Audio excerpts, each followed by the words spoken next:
JNE, JNT atau apapun juga adalah pelajaran berharga. JNT juga sama, mainkan isu agama cuma buat mainan belaka. Kalau nggak bisa memperkirakan akibat sampingannya, nggak usah belagu lucu-lucuan singgung sara. Oh no, ini Indonesia, oposisi tanpa isi kepala. Oh no, ini negara gua, oposisi gak ada otaknya. Bangsat! Permisi, paketnya kak. Tiba-tiba dari dalam rumah ada yang teriak, "Woi, assalamualaikum dong, masa permisi doang, gubrak." Ya, dua kurir saling sindir, siapa yang paling kafir? Dua kurir bikin iklan cari karyawan, dua-duanya sekarang kena julid netizen yang budiman. Aduh, dua kurir cari karma dengan main-main soal agama. Dua kurir JNE dan JNT bikin ulah. Karena nggak ngerti soal Bhinneka Tunggal Ika, netizen jadi marah. Aduh, main-main aja nih. Kemarin JNE, lalu JNT, sama aja nih dua-duanya nih ya. Oke, saya Mas Jopre, juru bicara JNE. Bukan. Saya juru bicara oposisi 69. Saya bakal ulas kenapa ada yang doyan iseng bener sama kebinekaan kita, ya. Tapi tolong subscribe dulu lah. Baik yang Islam atau yang Kristen atau yang penyembah sumur resapan, nggak apa-apa, ya. Kalian tetap saya hormati seperti saya menghormati Anies Baswedan. Subscribe tuh ya, biar masuk surga. Iya, kita masih terngiang bagaimana produk, barang, atau jasa ikutan dalam drama-drama nggak penting dengan kaum intoleran.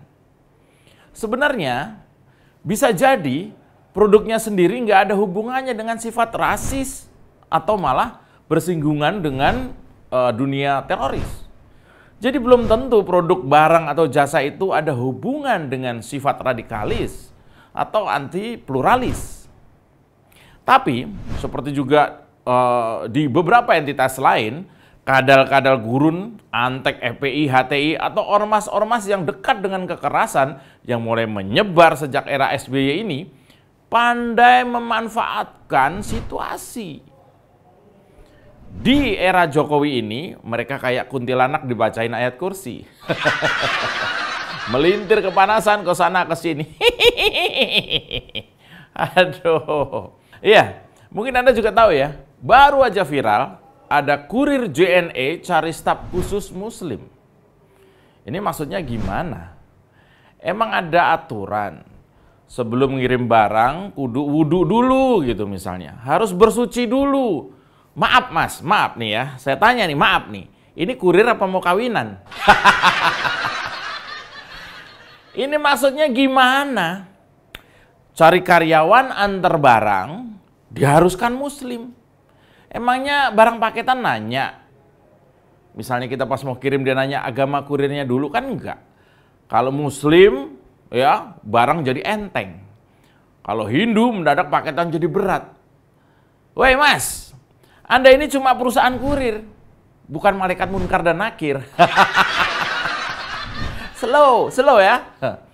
Ini maksudnya juga gimana? Cari karyawan maunya yang muslim saja.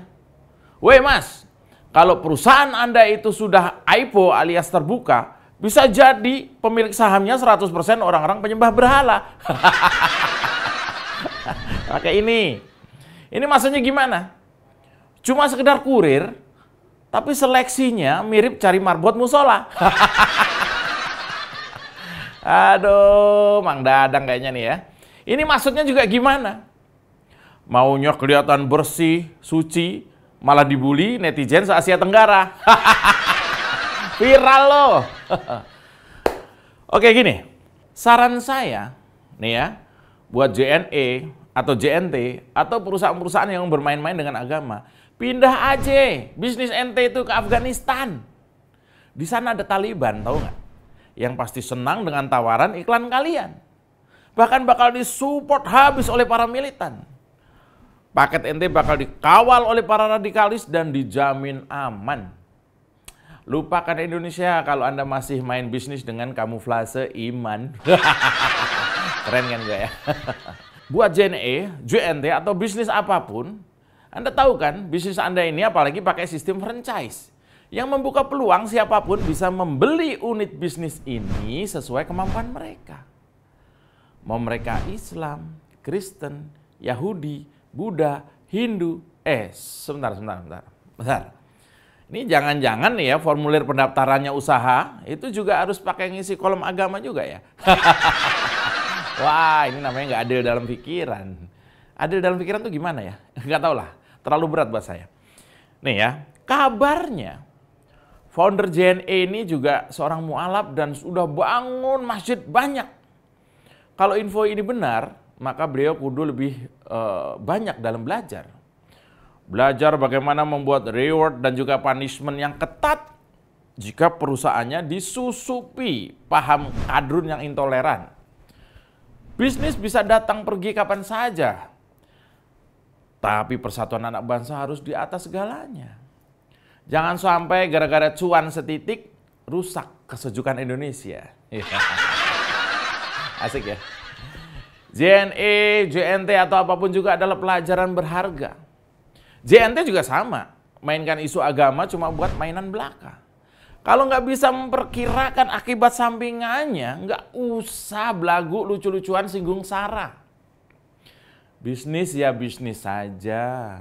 Nggak usah ikut-ikutan kadal gurun mainan ideologinya.